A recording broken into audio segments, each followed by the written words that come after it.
The MLB season is almost here, spring training is already underway, and the regular season is under a month away. And here's my preview for the AL West. But before getting into it, I will be posting divisional previews every other day, then I'll post my season predictions. So make sure you guys subscribe so you don't miss the next video. Last year, the worst team in the AL West was the Oakland A's at 50-112. This offseason, they didn't do much at all. They traded for Abraham Toro, and they also brought in Alex Wood and Ross Stripling for their starting rotation, and they brought in a few relievers. But as bad as the A's were last year, they have a lot of young talent, like Ryan Noda, Zach Geloff, Shea Langeliers, Esteury Ruiz, Tyler Soderstrom, and Joe Boyle. One of my favorite players on the A's is Zach Geloff. He is a 24-year-old second baseman, and last year he played 69 games at the major league level, and he batted .267 with a .337 on base and a .504 slugging, and he hit 20 doubles and 14 home runs. Another great player for the A's is Shea Langeliers. He has a lot of power, but he needs to work on his contact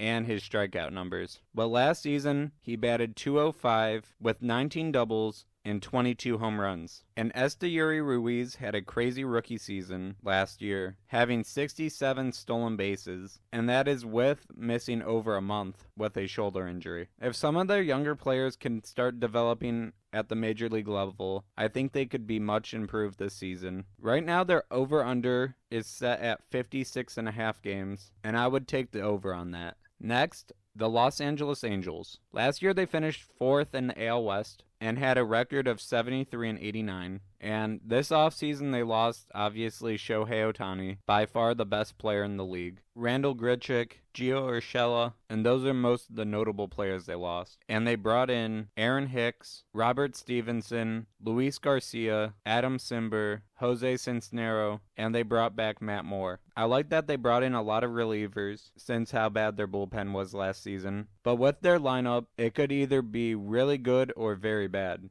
They have Mickey Moniak, who was a former number 1 overall pick, and he is still 25 years old. They have Nolan Shanuel, who was the 11th overall pick in the 2023 draft, and got called up the same year he got drafted, and he played pretty well at the major league level. He batted .275 with a .402 on base, so I expect him to either bat leadoff or second in front of Trout. They also have Zach Neto, who has been pretty good at the major league level, and he was also a first-round pick in 2022. And they still have Mike Trout, and he's still a top 3 player when he's healthy. I'm hoping Trout could play around 140 games this season, and if he could do that, he might even win MVP. I think if the Angels get off to a cold start, that they will trade Mike Trout. Their over-under for the season is 72.5 games, and I'm going to take the under on that. Next, the Seattle Mariners. Last season, they finished 3rd in the West at 88-74.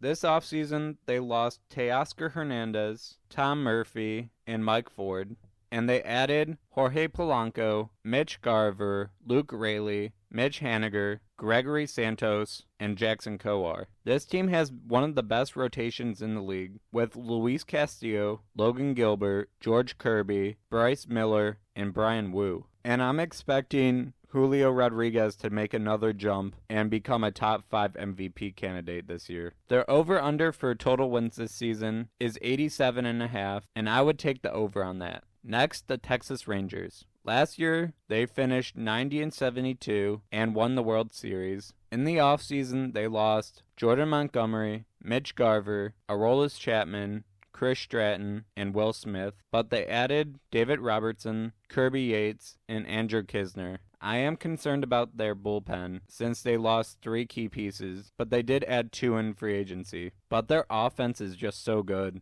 with Marcus Semien, Corey Seager, Adolis Garcia, Jonah Heim, and they have a lot of other great players. But they also have Wyatt Langford, who they drafted 4th overall in the 2023 draft, and he is expected to be called up this season. Their over-under on the season is 89.5, and I'm going to take the over on that. Next, the Houston Astros. Last year they ended the season at 90-72. In free agency, they lost Hector Neris, Phil Maton, Ryan Stanek, and Martin Maldonado, and their manager Dusty Baker retired. But they added Josh Hader and Victor Caratini. So they lost 3 of their best relievers, but they also got arguably the best closer in the league. They also signed Jose Altuve to a 5-year extension. I think the Astros are going to take a step back this season, even though they keep winning every year. Their over-under on the season is 92.5, and I'm going to take the under on that. Thank you so much for watching. If you enjoyed this video, please leave a like and subscribe.